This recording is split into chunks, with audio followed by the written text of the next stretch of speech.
I feel like when Jason Statham actually has his agent actually pick movies for him, he says to his agent, all right, the three criteria that I want is an action movie, it's going to be a movie where I'm going to fight a lot of people, and I want to play the same character that I always play. And guess what? This movie, he does all three of the above.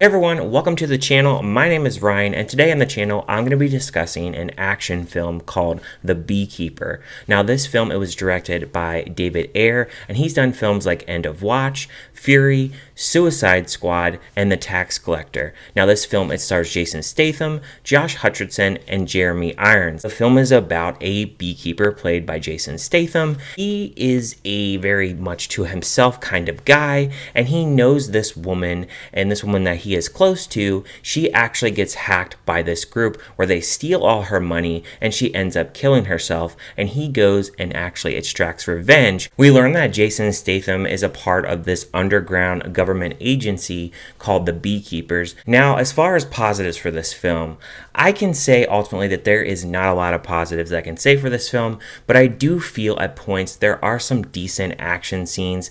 I do like the part where he goes into the building, and this is in the trailer, so it's not a spoiler, where he actually blows up the building. That was a really cool scene. However, I would be lying if I said that I actually enjoyed this movie. For starters, let's start with the characters. Now, Jason Statham himself, he plays the same character he plays in every single freaking movie that I watch of his. He's that kind of just low-key kind of guy, and he doesn't really have to really do too much. He's very one-note, and in this film, he just does what any other action star would do, and I feel like he just doesn't have really any personality with this character, and he doesn't really have to really act or really do too much. He's just beating up a bunch of guys. Josh Hutcherson, I like him as an actor in other films, but with him as a villain here, I could not take him serious. He's the trust fund boy that has taken over this agency, and we find a little bit about his family and what he's really about, and he's supposed to be this big honcho guy, and he's just a complete wimp, and I never really actually bought into his character. There's another character, I don't remember her actress name, but she's an FBI agent in this film. I thought her character was completely annoying. There were times where she seemed like she was actually on board with Jason Statham, actually doing what he was doing, and then there were other times where she was not. There's also a ton of B references in this. Every single time, some type of B reference we had to throw in there. The jokes are not funny in this film. Even the editing in this film is not natural at all. It never feels like it flows throughout this film. There's so many silly scenes, so many silly lines. There's one part where they actually reference Honey as Winnie the Pooh, and I'm just like, this is just absolutely stupid. It feels like a wannabe John Wick film, and I just don't like these kinds of movies. As I'm getting older, I'm really feeling like these kinds of movies, they're very generic to me. It's the type of film where you do have to suspend your disbelief a little bit, but I don't think it's as bad as like a John Wick. There are characters in here that are just really stupid. For instance, there's a scene where he goes into a building and he is easily able to get into the building. Other times where he goes into a building and they have no security. They know he's on the loose, so it's like, don't you have some type of security to actually stop this man?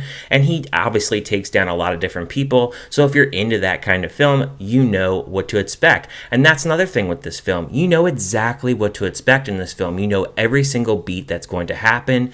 You know how it's going to end. And speaking of the ending of this film, it absolutely sucks. And I knew it was going to suck because these kinds of films, I can predict that it's going to have that ending where I'm just like, well, they're probably going to set it up for a sequel. It's going to have some stupid ending. You know what's going to happen with the main guy. You know exactly what he's going to do. And that's why I just don't like these films. But I wanted to give this film a fair shot, and because there is some movies that I do like a Jason Statham, but most of the time I just feel like he just doesn't ever break away from the action genre. If you're into his characters where he has very one-note lines, doesn't have much personality, and is that blue-collar guy that just takes people apart and just kills them, then this movie is going to be very fun for you. But unfortunately, this was not a movie that I had fun with. So I'm going to give a score of this film a 1.5 out of 5. But let me know in the comments, what did you think about The Beekeeper? Did you like it? Did you hate it? Did you just think it was kind of meh? All I can say is that this is a film that definitely belongs on a streaming service, and it's not really worth a watch in the theater, but there are going to be some people that really like Jason Statham and are going to be rushing to go check this out. So I can understand if you really like his work, you're going to like this as well. But if you've not really liked his work, kind of like how I have been, I just don't think how this film really would change your mind. But thank you guys for watching this review, and I will see you guys on my next review. Thanks for watching.